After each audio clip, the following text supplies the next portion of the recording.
أعوذ بالله من الشيطان الرجيم بسم الله الرحمن الرحيم فأتيا فرعون فقولا إنا رسول رب العالمين أن أرسل معنا بني إسرائيل قال ألم نربك فينا وليدا ولبثت فينا من عمرك سنين وفعلت فعلتك التي فعلت وأنت من الكافرين قال فعلتها إذا وأنا من الضالين ففررت منكم لما خفتكم فوهب لي ربي حكما وجعلني من المرسلين وتلك نعمة تمنها علي عن عبدت بني إسرائيل۔ یہ سورہ شعراء کی آیت نمبر 16 سے 22 تک تلاوت کی گئی ہے، اور ایک ہی مضمون چونکہ چلا آ رہا ہے اس لیے ایک ساتھ اسے پڑھ دیا گیا۔ تو آیتوں کا ترجمہ یہ ہے کہ اللہ نے موسیٰ اور ہارون دونوں سے کہا کہ تم فرعون کے پاس جا کر کہو کہ ہم رب العالمین کے رسول ہیں، اور اس لیے آئے ہیں کہ تو بنی اسرائیل کو آزاد کر کے ہمارے ساتھ روانہ کر دے۔ فرعون کہنے لگا کیا ہم نے تمہیں اپنے یہاں بچپن میں پالا نہ تھا، اور تو نے اپنے عمر کے کئی سال ہمارے یہاں نہیں گزارے؟ نیز تو نے وہ کام کیا جو کر کے چلا گیا، اور تو ہے ہی ناشکرا۔ موسیٰ نے کہا وہ کام تو اس وقت مجھ سے بھول چوک سے ہو گیا تھا، لہٰذا میں تمہارے خوف سے بھاگ گیا، پھر مجھے میرے پروردگار نے حکمت عطا فرمائی اور مجھے رسول بنایا،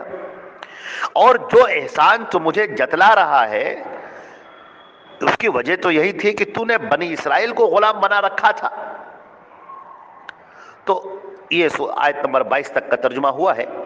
حضرات گرامی، آپ کے علم میں یہ بات ہے کہ ہمارے نبی حضرت محمد مصطفیٰ صلی اللہ علیہ وسلم نے جب مکے میں نبوت کا اعلان فرمایا تو دنیا آپ کی دشمن ہو گئی، پورا مکہ آپ کا دشمن ہو گیا۔ لہٰذا یہاں پر جو آیتیں نازل ہو رہی ہیں وہ اس لیے بھی نازل ہو رہی ہیں کہ ہمارے نبی صلی اللہ علیہ وسلم کو تسلی ہو، مومنین کو تسلی ہو جن کو ستایا جا رہا ہے، پریشان کیا جا رہا ہے، اور کفار مکہ کے سامنے یہ بات پیش کر دی جائے کہ تم جو نبیوں کو جھٹلا رہے ہو تو اس کے انجام سے واقف ہو۔ نبیوں کے ساتھ کیا معاملہ ہوا اور نبیوں کے ساتھ جنہوں نے برا سلوک کیا ان کا انجام کیا ہوا، کیا تم اس سے واقف ہو؟ واضح رہے، اچھی طرح سے آپ کے علم میں یہ بات رہنی چاہیے کہ قرآن پاک کے اولین مخاطب یہ عرب کے لوگ ہیں، اہل عرب ہیں، کیونکہ انہی کے درمیان قرآن پاک نازل ہو رہا ہے، مکے والوں کے درمیان یہ مکی آیتیں نازل ہو رہی ہیں۔ تو مکے والے جن نبیوں سے واقف تھے اور عرب کے لوگ جن نبیوں سے واقف تھے ان نبیوں کا تذکرہ کیا گیا ہے،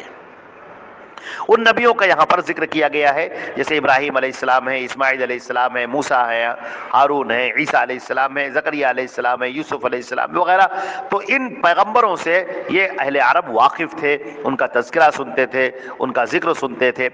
اور اپنے ذہن کے اندر انہوں نے ایک عجیب سی تصویر بنا رکھی تھی ان پیغمبروں کی، لہٰذا اس پر ایسے حاشیے چڑھائے گئے تھے اور ایسے مبالغے کیے گئے تھے کہ وہ ان کو انسانیت کے دائرے سے باہر سمجھتے تھے اور ایک کوئی ماورائی مخلوق سمجھتے تھے کہ رسول ایسے تھے اور ابراہیم علیہ السلام ایسے تھے اور یوں تھے۔ لہٰذا جب ہمارے نبی صلی اللہ علیہ وسلم ان کے درمیان رسول بنا کر بھیجے گئے اور آپ نے جب اعلان نبوت فرمایا تو لوگوں نے کہا کہ تم کیسے نبی ہو سکتے ہو، تم تو ہماری طرح ہو، ہماری طرح کھاتے ہو، پیتے ہو، چلتے ہو۔ گویا انہوں نے ایک الگ سا حیولہ اپنے ذہن کے اندر نبیوں کے بارے میں قائم کر رکھا تھا۔ اللہ تعالیٰ نے فرمایا کہ دیکھو زمین پر انسان بستے ہیں تو ہم نے انسان کو نبی بنا کر بھیجا ہے، یہاں پر فرشتے رہ رہے ہوتے تو فرشتے کو نبی بنا کر بھیجتے۔ تو انبیاء کرام کے جو واقعات ان اہل عرب کے سامنے پیش کیے گئے، جو اولین مخاطب ہے قرآن پاک کے، اس میں ایک تو ان مشرکین اور کفار کو خبردار کرنا مقصود ہے کہ تم نبیوں کے ساتھ اچھا اگر سلوک نہیں کرو گے تو پھر تمہارے ساتھ وہی ہوگا جو پہلے کے لوگوں کے ساتھ میں گزر چکا ہے، اور قوموں پر جیسا کہ عذاب آیا تھا پوری قومیں مٹا دی گئی تھی، تباہ کر دی گئی، اللہ کا عذاب اور اس کی ناراضگی اور اس کی لعنت نازل ہوئی ایسے لوگوں پر۔ اور ادھر مومنین کے لیے تسلی ہے کہ انجام بہرحال اہل ایمان کے ساتھ میں ہوتا ہے، ان کو پریشانیاں ضرور ہوتی ہیں لیکن اس کے بعد سرخرو وہی ہوتے ہیں، کامیاب وہی ہوتے ہیں اور غالب وہی آتے ہیں۔ تو اب یہاں پر تذکرہ کیا گیا حضرت موسیٰ علیہ السلام کا اور حضرت ہارون کا کہ جب ان کو بھیجا گیا، جب اللہ نے ان سے کہا فَأْتِيَا فِرْعَوْنَ، تم دونوں اے موسیٰ اور ہارون تم دونوں جاؤ فرعون کے پاس اور اس کو یہ بتاؤ انا رسول رب العالمین کہ ہم رب العالمین کے رسول ہیں، ہمیں اللہ نے رسول بنا کر بھیجا ہے، اللہ رب العالمین نے ہمیں، ہم عام انسان سے نہیں ہیں، ہماری باتیں عام انسانوں کی باتیں سے نہیں ہیں، ہم تمہیں نہ تمہاری حکومت لینے آئے ہیں نہ ہم تمہارے اقتدار کو چھیننے آئے ہیں، ہم تو تمہیں سیدھا راستہ بتانے آئے ہیں، ہم تمہیں وہ راستہ بتانے آئے ہیں کہ جس پر تم عمل کرو تو اللہ کی جنت میں داخل ہو جاؤ اور اللہ کے عذاب سے اور اس کی پکڑ سے تم بچ جاؤ، ہمیں تمہاری حکومت نہیں چاہیے، ہمیں تمہاری یہ مسند نہیں چاہیے، تمہاری یہ کرسی نہیں چاہیے، یہ اقتدار، یہ سونے چاندی جواہرات سونا ہمیں کچھ نہیں چاہیے، ہم تو اس لیے آئے ہیں تاکہ تمہیں ہم جنت کا راستہ بتائیں، اللہ کے رضامندی کا راستہ بتائیں، مرنے کے بعد تمہارے ساتھ کیا ہونے والا ہے وہ ہم بتائیں، اور یہ کہ تم بنی اسرائیل کو ہمارے ساتھ روانہ کر دو جن پر تم نے ظلم کر رکھا ہے، سالہ سال سے ان کے اوپر ظلم کر رکھا ہے، ان بیچارے بنی اسرائیل جو پریشان حال ہیں اور تم قبطی ان کے اوپر ظلم کر رہے ہو، تو ہم ان کو آزاد کرانے آئے ہیں، تم اس بنی اسرائیل کو ہمارے ساتھ میں بھیجو۔ تو چنانچہ موسیٰ اور ہارون دونوں پہنچے فرعون کے دربار میں اور فرعون کو مخاطب کیا اور اس کے درباریوں کو مخاطب کیا۔ تو اب وہ کیا کہہ رہا ہے؟ وہ کہتا ہے کہ اچھا تم تو ہمارے یہاں پرورش پاتے تھے، ہم ہی نے تمہاری پرورش کی ہے اور یہاں پر تم نے اپنی عمر کے سال گزارے ہیں، ہم نے تم کو پالا پوسا ہے۔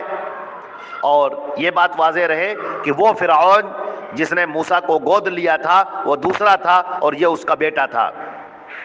اس لیے اس نے یہ نہیں کہا کہ میں نے تمہیں پالا پوسا ہے بلکہ اس نے کہا ہم نے تمہیں پالا پوسا ہے۔ تو فرعون کہنے لگا کہ ہم نے تم کو بچپن میں پالا نہیں، اور کیا تم نے اپنی عمر کے کئی سال ہمارے یہاں نہیں گزارے؟ یہاں تم نے کھایا پیا اور پھر یہاں سے نکل گئے اور پھر تم نے کام کے جرم کیا تم نے، اور تم بہت ناشکرے ہو۔ وہ جرم جو ہم اس سے پہلے بیان کر چکے ہیں کہ کیسے انہوں نے ایک قبطی کو گھوسا مار دیا تھا اور وہ مر گیا تھا۔ تو موسیٰ علیہ السلام نے فوراً کہا دیکھو وہ جو کام ہوا تھا وہ بھول سے ہو گیا تھا، چوک ہو گئی تھی، وہ میں نے جان بوجھ کر اسے گھوسا نہیں مارا تھا کہ وہ مر جائے، جان بوجھ کر ہم نے اسے قتل نہیں کیا تھا، ہم نے اسے سمجھانے کے لیے گھوسا مارا۔ اب اتفاق کی بات یہ ہے کہ وہ گھوسا ایسا لگا کہ وہ مر گیا، تو ہم نے جان بوجھ کر نہیں کہا تھا۔ اور سنو، تم بات کو پلٹو نہیں، تم آج ہمارے اوپر جو یہ احسان جتا رہے ہو کہ تم نے ہم کو پالا پوسا اور یوں کیا اور یوں کیا، یہ تم ہمارے اوپر احسان جتا رہے ہو، تم نے بنی اسرائیل کو غلام نہیں بنا لیا، بنی اسرائیل کو تم غلام بنائے ہوئے تھے۔ اور اسی لیے جب ہم ایک رات میں گزرے تو ہم نے دیکھا کہ قبطی اور بنی اسرائیلی لڑ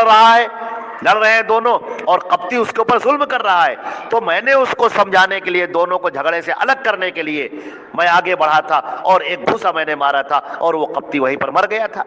یہ جان بوجھ کر نہیں ہوا تھا، یہ غلطی سے ہوا تھا، لیکن تمہارے ڈر سے، تمہاری پکڑ سے کہ تم سخت سزا دو گے، تم قتل کر ڈالو گے مجھے، میں وہاں سے بھاگ گیا۔ اور جب میں وہاں سے بھاگ گیا تو دیکھو اللہ نے میرے لیے کیا راستہ نکالا، مجھے اللہ نے حکمت سے نوازا، مجھے اللہ نے رسول بنایا ہے۔ اب اللہ نے مجھے رسول بنا کر تمہارے پاس بھیجا ہے،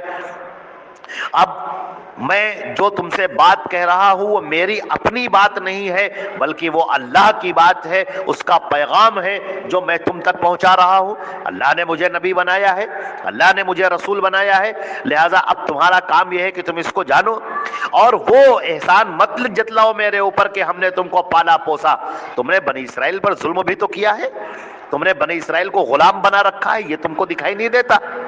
تم نے کس طریقے سے بنی اسرائیل کو غلام بنایا، کس طریقے سے ان پر صدیوں سے تم ظلم اور ستم ڈھاتے چلے آ رہے ہو، اور کس طریقے سے ان سے بیگار لیتے ہو اور ان کو صحیح کھانا بھی نہیں دیتے ہو اور اپنے کوڑے مارتے ہو ان کو، اور ان کی عورتوں کو اپنے لیے استعمال کرتے ہو اور مردوں کو قتل کر ڈالتے ہو، ان کے بچوں کو تم نے قتل کر ڈالا۔ اور ایک بنی اسرائیل میں سے اگر تم نے مجھے میری پرورش کر دی تو کون سا بڑا احسان کیا؟ تو اب میں جو تمہارے پاس آیا ہوں وہ میں اللہ کا رسول بن کر آیا ہوں اور میں تمہیں اللہ کا پیغام سنا رہا ہوں، لہٰذا تم اس پیغام کو سنو اور اپنی عاقبت بناؤ اور اپنے ظلم سے، اپنی زیادتیوں سے تم باز آ جاؤ. یہ حضرت موسیٰ علیہ السلام نے یہ فرعون کے سامنے گفتگو کی. یہ آیت نمبر 22 تک تذکرہ ہوا ہے. اس کے بعد انشاءاللہ اللہ نے توفیق عطا فرمائی تو اس کے آگے بھی بات ہوگی. والسلام علیکم ورحمۃ اللہ وبرکاتہ.